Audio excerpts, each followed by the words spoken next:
स्वागत है आप सबका डिवाइन डेसी काउंसलर चैनल में। दोस्तों, आज कुछ बातें करेंगे मैनी मास्टर्स मैनी लीव्स की। ये उनमें से एक बुक है जिसने मुझे जीवन जीने के दृष्टिकोण के बारे में बहुत कुछ बताया और दिमाग बहुत ज़्यादा लेवल में ऊपर किया, मेरी कॉन्शियसनेस को ऊपर किया। I am a deeply spiritual person. I do believe into the God. I do believe into the universe. और मेरे अंदर बहुत ज़्यादा जिज्ञासा रहती है इस यूनिवर्स के रहस्यों को जानने की। ऐसे क्वेश्चंस बहुत बार आते हैं कि हम हैं कौन, हम कहाँ से आए हैं, कौन चला रहा है, ये सब कैसे चल रहा है, कुछ चीज़ें मतलब क्यों ऐसे ही हो रही है जैसे होती है। तो भगवान बनने की कोशिश नहीं करनी चाहिए, लेकिन अगर आपकी आत्मा आपको कुछ पिन पॉइंट कर रही है कुछ चीज़ों की ओर, तो मैं अपने प्रश्न जो है वो यूनिवर्स के सामने रख देती हूँ। कई बार I ask questions in my prayers that I really do want to know, give me the science, give me the way. तो उस साइन में से और उस वे में से ये एक बुक थी जो मुझ तक पहुँची। मुझे बिल्कुल भी इसका कोई आइडिया नहीं था, मुझे ये यूनिवर्स ने ही रिकमेंड की थी, क्योंकि मेरे आसपास ये किसी को पता भी नहीं है और मैं अब बताती हूँ तो उनको लगता है अच्छा ऐसी कोई बुक भी लिखी गई है।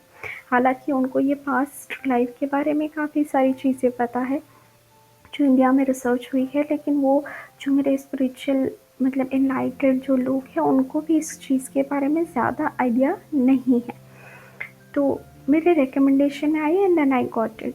तो अगर आपको इन सारे आध्यात्मिक रहस्यों में इंटरेस्ट है या जीवन को ही बहुत ब्रॉडर सेंस में समझना ना अच्छा लगता है कि लाइफ पर्पस क्या है, कैसे होती है ज़िंदगी, तो ये बुक बहुत इम्पॉर्टेंट है।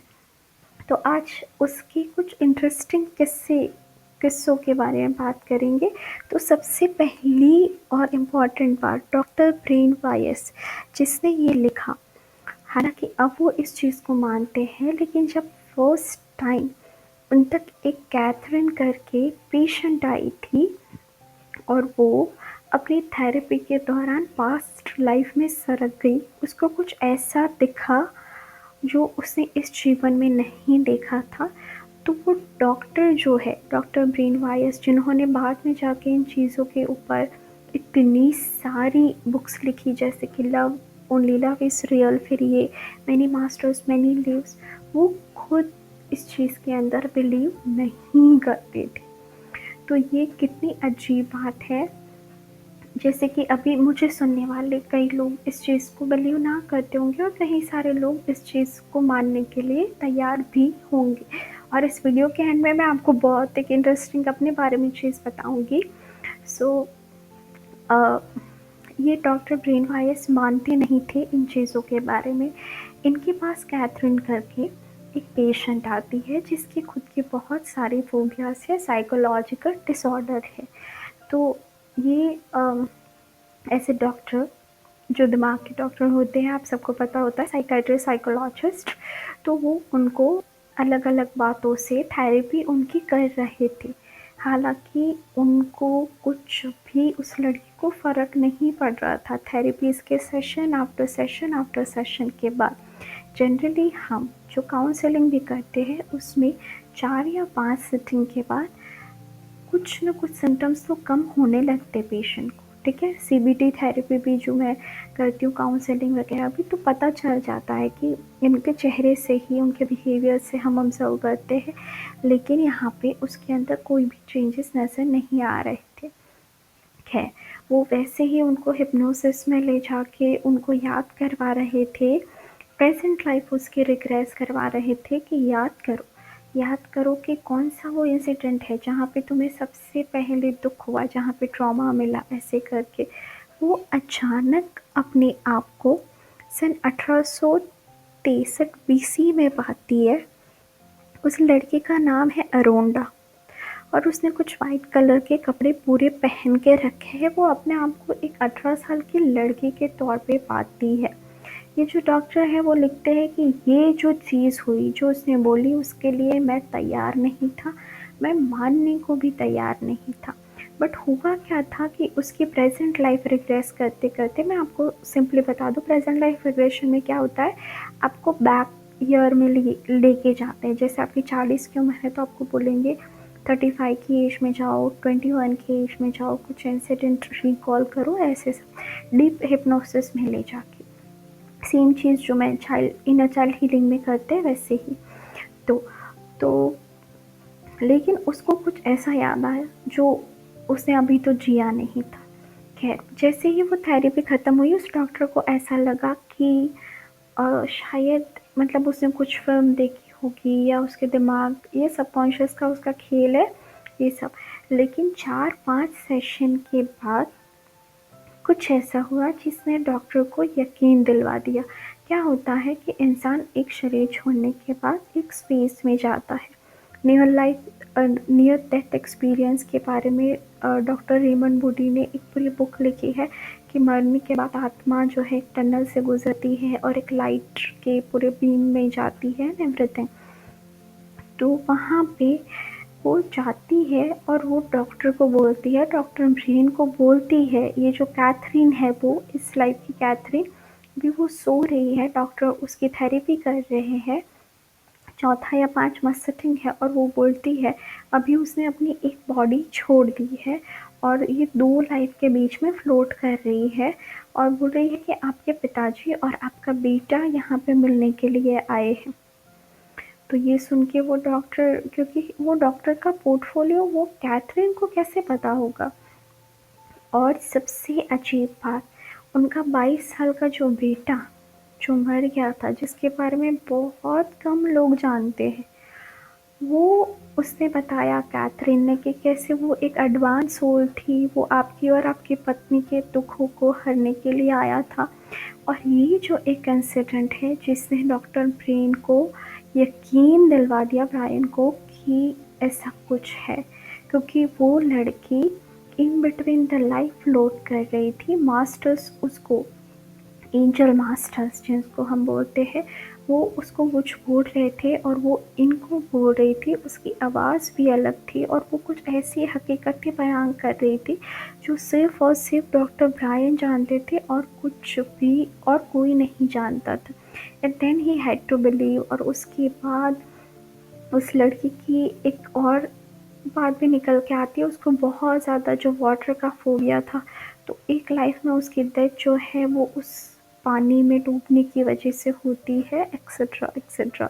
मतलब ऐसी बहुत सारी उसकी जो प्रेजेंट लाइफ के फोबिया है, बिलीफ है, तकलीफ़ें हैं, जो कई सारी जो वर्बल थेरेपी में क्योर नहीं हो रही थी, उसकी जड़ें जो है वो उसके पास्ट लाइफ में मिली, उसके डेथ एक्सपीरियंसेस में मिली, उसके लाइफ एक्सपीरियंस में कई बार मिली, और वो कड़ी जुड़ के उसको, मतलब वो देख पा रहे थे कि उसके सिम्टम्स कम हो रहे थे, वो लड़की हील हो रही थी, वो लड़की ठीक हो रही थी।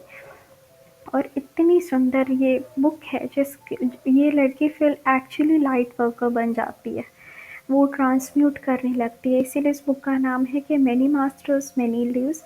बहुत सारी ज़िंदगियाँ, बहुत सारे मास्टर्स, जो मास्टर सोल्स होती है जो हमें गाइड करती है। आप जो ये एंजल नंबर वगैरह देखते हैं, तो ये एंजल स्पिरिट गाइड्स कौन है, हर एक आत्मा के अपने स्पिरिट गाइड एंजल्स है जो उनके लिए है, जो उनकी मदद करने के लिए है, पूरी मैनकाइंड के लिए कुछ हायर सोल्स।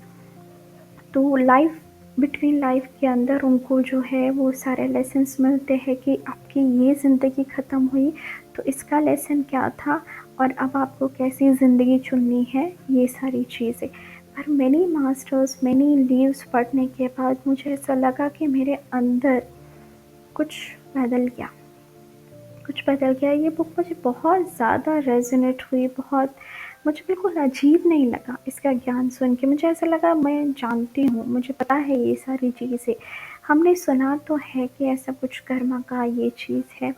कई सारे लोगों को, जैसे इसके ऑथर ही थे डॉक्टर ब्रायन, जिसको यकीन ही नहीं हुआ था कि ऐसा कुछ हो सकता है।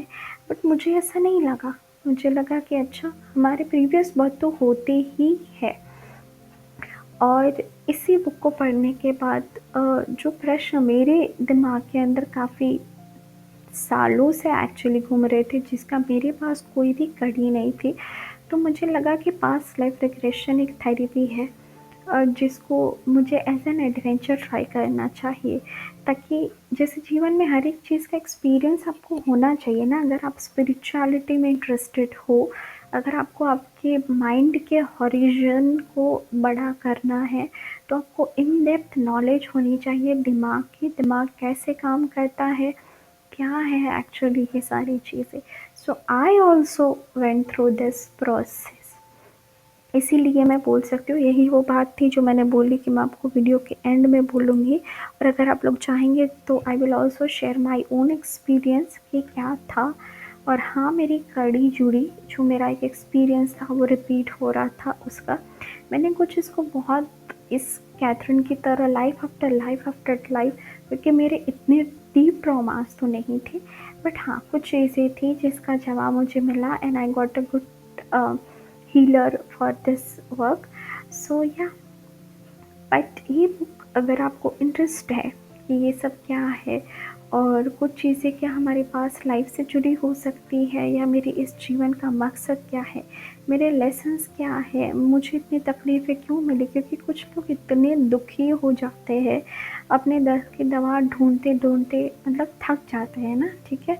तो कई बार ये उनके लिए कारगर हो सकती है। तो ये मेरा एक्सपीरियंस था इस बुक के बारे में। अगर आप चाहेंगे तो I will also make another part, कुछ उसमें से इंटरेस्टिंग किस्से लेके। पर ये बुक बेसिकली कैसी है कि कैथरीन फिर पास्ट लाइफ में जाती है, और इन बिटवीन लाइफ जो मास्टर्स उसको बोलते हैं, उसके थ्रू वो सारे इम्पॉर्टेंट लेसन, तो वो सिर्फ कैथरीन के लिए इम्पॉर्टेंट नहीं थे, डॉक्टर ब्रायन के लिए, पर पूरी ह्यूमन काइंड के लिए, जो एंजल्स ने उसको बोला था। बहुत सारे लेसन और बहुत सारे इंटरेस्टिंग बातें, और ओवरऑल ये जो कॉन्सेप्ट है इतना एडवेंचरस है, उसकी life after life she could recall and then come back and everything. So yes, give it a try if you want, and thank you so much for listening to me. Yes.